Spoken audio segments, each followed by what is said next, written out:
I salute the incredible skill and courage of America's men and women in uniform. For far too long, all the way back to 1979 to be exact, nations have tolerated Iran's destructive and destabilizing behavior in the Middle East and beyond. Those days are over. Iran has been the leading sponsor of terrorism, and their pursuit of nuclear weapons threatens the civilized world. We will never let that happen. Last week, we took decisive action to stop a ruthless terrorist from threatening American lives. At my direction, the United States military eliminated the world's top terrorist, Qasem Soleimani. As the head of the Quds Force, Soleimani was personally responsible for some of the absolutely worst atrocities. He trained terrorist armies, including Hezbollah, launching terrorist strikes against civilian targets. He fueled bloody civil wars all across the region. He viciously wounded and murdered thousands of U.S. troops, including the planting of roadside bombs that maim and dismember their victims. Soleimani directed the recent attacks on U.S. personnel in Iraq that badly wounded 4 service members and killed 1 American, and he orchestrated the violent assault on the U.S. Embassy in Baghdad. In recent days, he was planning new attacks on American targets, but we stopped him. Soleimani's hands were drenched in both American and Iranian blood. He should have been terminated long ago. By removing Soleimani, we have sent a powerful message to terrorists. If you value your own life, you will not threaten the lives of our people. As we continue to evaluate options in response to Iranian aggression, the United States will immediately impose additional punishing economic sanctions on the Iranian regime. These powerful sanctions will remain until Iran changes its behavior. In recent months alone, Iran has seized ships in international waters, fired an unprovoked strike on Saudi Arabia, and shot down 2 U.S. drones.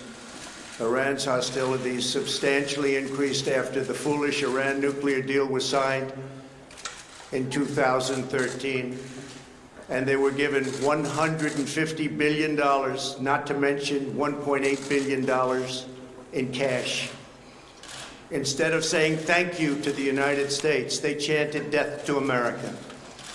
In fact, they chanted death to America the day the agreement was signed.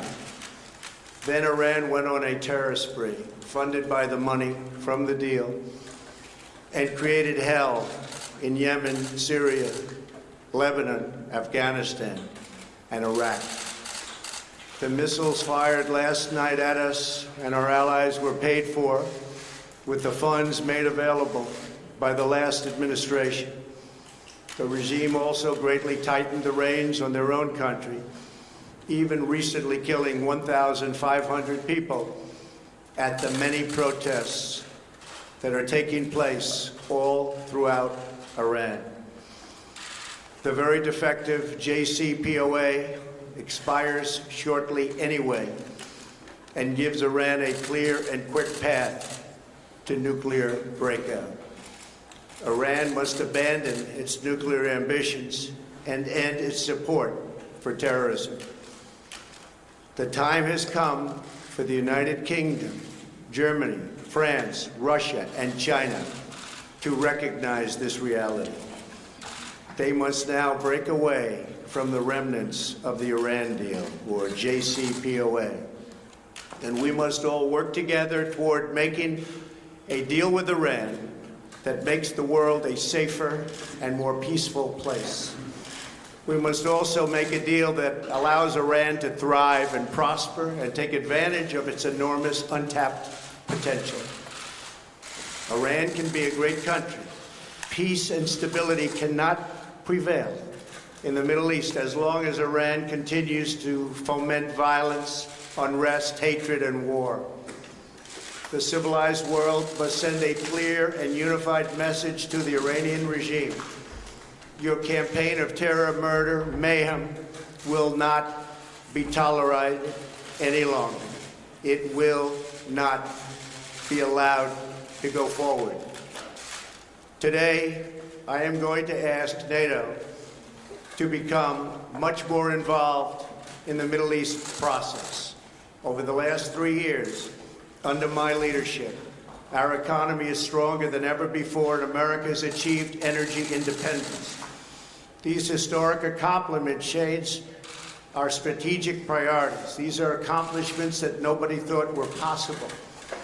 And options in the Middle East became available. We are now the #1 producer of oil and natural gas anywhere in the world.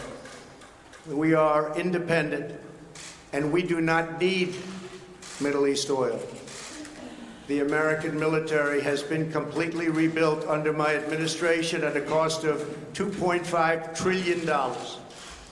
U.S. armed forces are stronger than ever before. Our missiles are big, powerful, accurate, lethal, and fast. Under construction are many hypersonic missiles. The fact that we have this great military and equipment, however, does not mean we have to use it. We do not want to use it. American strength, both military and economic, is the best deterrent. 3 months ago, after destroying 100% of ISIS and its territorial caliphate, we killed the savage leader of ISIS, al-Baghdadi, who was responsible for so much death, including the mass beheadings of Christians, Muslims, and all who stood in his way. He was a monster. Al-Baghdadi was trying again to rebuild the ISIS caliphate and failed. Tens of thousands of ISIS fighters have been killed or captured during my administration. ISIS is a natural enemy of Iran. The destruction of ISIS is good for Iran, and we should work together on this and other shared priorities. Finally, to the people and leaders of Iran, we want you to have a future, and a great future, one that you deserve, one of prosperity at home and harmony with the nations of the world. The United States is ready to embrace peace with all who seek it. I want to thank you, and God bless America. Thank you very much. Thank you.